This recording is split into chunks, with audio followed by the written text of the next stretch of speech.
Good morning, welcome to the DanGoesOutdoors YouTube channel. If you're new around here, have a think about subscribing and you join me on a dirty looking Yorkshire river after some barbel, chub, whatever comes along really. But although this place looks amazing, I'm actually, just keep an eye on my rod, I'm actually a little bit down because I really wanted to fish the Trent today. I had everything set up to go to the Trent, hence why my gear might look a bit heavy, although everyone always says my gear's too heavy, but that's how I fish. Yeah, I really wanted to go, but last night the river said it, well, the river apps I was looking at said it was really high. It's rained all night. I got up at 5:20, checked all my apps and the weather and things, and yeah, she's up. So I'm not going down there. I probably could fish it if it was on my doorstep, I would, but it's something like a 180-mile round trip for me with my day ticket on top of that. So it's just not worth it.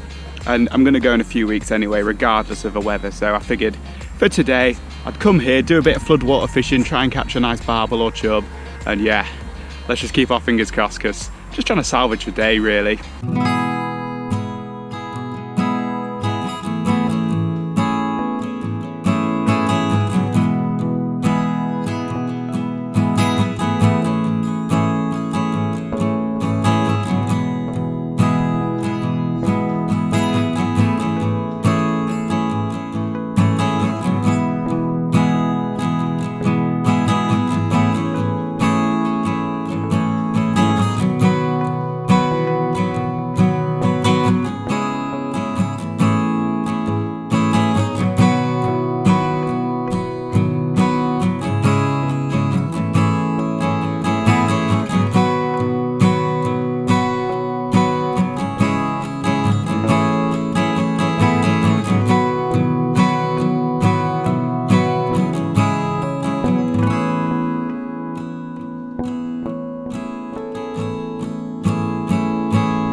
A lot bigger, a lot more open, so I'm going to put 2 rods out in this swim.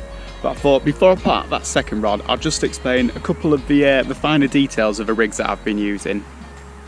If you want to see my rig in a more general sense, what I'm using, I'll put a couple of links in the description below to videos in the past where I've explained it. But I never really touch on what's going on at the hook end here. The hair I nearly always tie from braid. I much prefer braided hair. I found that when you tie it from mono, sometimes it can snap, the loop can come undone. It's also really stiff, so whatever that hair does, the hook does as well. And I don't like that. I like the hook bait to have as much movement as possible. And it's really easy to do. All I do is just take about 6 inches of braid and I tie up the rig as if I was going to tie it from all braid. But then at the last moment, I go through the eye twice, put the braid back down the shank, and then tie my knotless knot over top, and that's what secures it in place. So yeah, braided hair, I feel like that's a little bit of an advantage. Also the silicone, I've always got a bit of silicone on the shank there, trapping the hair. And this means that if I want to use a big bait, I keep it where it is there. If I want to use something smaller, I can push the silicone all the way around, and now the hair is a lot shorter. So I can use different hook baits on the same rig. And then over the eye of the hook, I also put a little bit of hook silicone. I've just found that sometimes when you're doing a knotless knot with stiff monos, they can unravel themselves. So that little bit of silicone just stops that from happening and keeps the line leaving the eye of the hook at a straight angle there, which keeps everything open to catch in a fish's mouth. There we go. A little bit boring, a little bit technical, but some people out there might might enjoy that. I certainly like getting riggy every now and again. Oh yeah!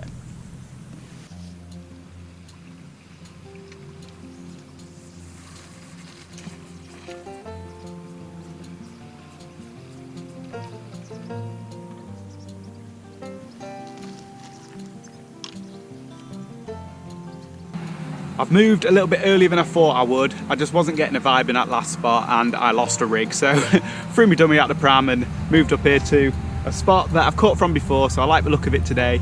Unfortunately, it's a bit loud because I think someone's cutting up a body or something on the other bank there. It's really, really noisy. But just quickly show you the baits I'm using. PVA bag of pellets threaded down the line there. A couple of big halibut pellets on the hair, wrapped in paste. And then I've got 8 mils on my other rod. So a couple of different options, but big smelly hook baits in this flooded water.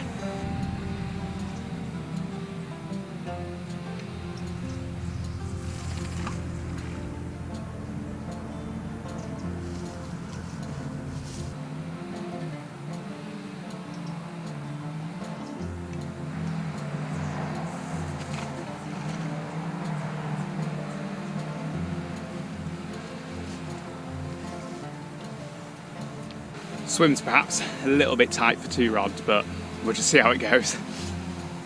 Just about to make what might end up being my last cast of this session.